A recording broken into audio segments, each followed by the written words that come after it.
It is late, it is out of date, but let's bring you Aberdeen fans react to crashing out of the title fight. Welcome back to Fog Football.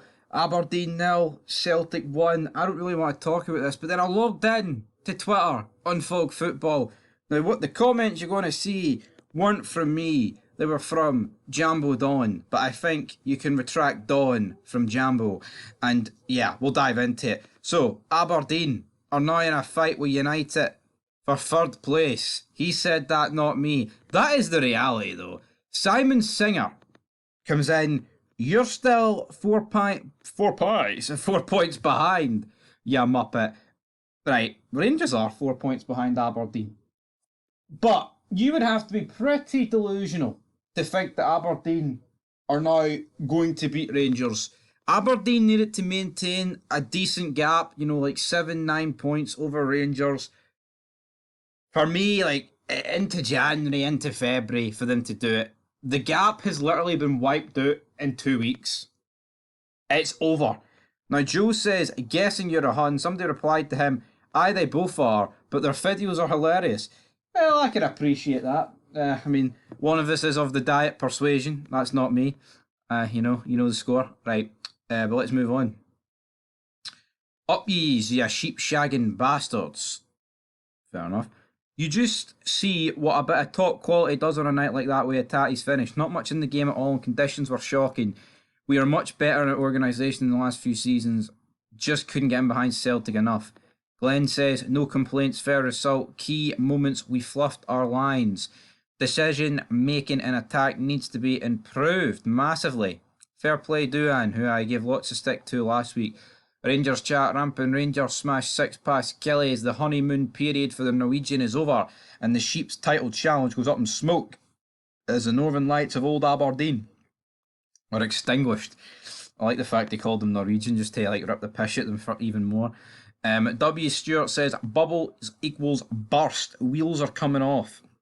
Salmon's Pizzeria, at least I can get it right. The past couple of games seem to have been a bit of a reality check. That being said, was this a case of bad timing for the Dons? The reality, I'll tell you the reality check we need to focus on here.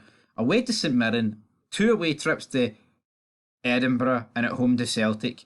Apart from maybe a new firm derby away at Tannadice right now, or, going to Ibrox, that's as tough as it really can get from Aberdeen. You look at if Aberdeen played these 4 games last season, how many points are you really expecting them to pick up? Yeah, and it's this season, and, things have switched around, all that stuff, but I think you've just got to realise that Aberdeen, it's a bit unfair to be expecting Aberdeen to pick 10 points out of 12 up here, or something along those lines. Phantom says there's a few frustrated dandies out there tonight. The Free Rogic International, Brendan Rodgers dancing with Kyogo. Tommy R says, cue the rational Celtic fans followed by the tinfoil tenement crews who down their buckfast and delight at beating sheep. Watch the championship for competitive football. Premiership is a one-horse race now. Sec says, 28 games for a win against them. Lying down again. Absolutely no shame. Jack284 official says, unlucky guys, Celtic had the refs on their side. Their bubble will burst soon. Back to Sec, right? I actually don't even know how many games it is Aberdeen have went without a win against Celtic, right? I know it's a lot. And, and I'm not going to sit here and say Aberdeen lied into Celtic, right? Because they don't. Because, why would you? If you're in a title fight, why would you? But does no one see a problem that the third biggest team in the country can't get anywhere near, the best team in the country and hasn't beat them in 28 games?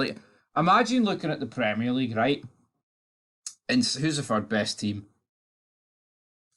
Imagine looking at the Premier League, right, and saying that, Man City hadn't beat Liverpool in 28 attempts of trying, or flip it. Arsenal don't really have a great record against City, but the point is, they still beat them in the last 28. I think they beat them in the Community Shield last year. It's crazy. It just shows you this league, man. It's mental.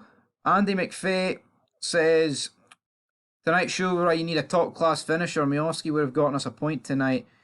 I think that's a wee bit unfair. I thought it was very good defending for Carter Vickers to block that so clear chance. Super Aberdeen says, I feared for us tonight, but defensively looked tight and compact for what I saw of the game. Didn't see the goal though. Let's remember where we've come from the last couple of seasons, miles ahead of where we thought we would be. January will be strengthened again. With what you've seen in the game, Super Aberdeen. But you know what? Big man! You know, watching it on Sky. Let's get on there. Stephen says, once Aberdeen's 2 midfield hammer throwers were eventually booked, some football was allowed to be played in the game. Imagine playing like that at home, 10 men behind the ball. Yo, he says 10 men behind the ball, right? What are Aberdeen supposed to do? They're not good enough to go toe-to-toe with Celtic, right? The last game against Celtic, they get scud at 6-0, so I don't think anyone with a fucking IQ above 1 is going to actually blame Aberdeen for playing putrid football to try and get a result, because here, it near worked. As someone said at the beginning, it would have worked, but Celtic have quality, like Rio Tati, you know, a £25 million player. There's the difference. Adam says, you're awful. No, whoa. Champions again says, get it up, you dirty mutant diving rats. Especially that Nielsen. And that is where we're going to leave it, guys. We'll be back very soon. Fog football. Oh yeah, you know the score.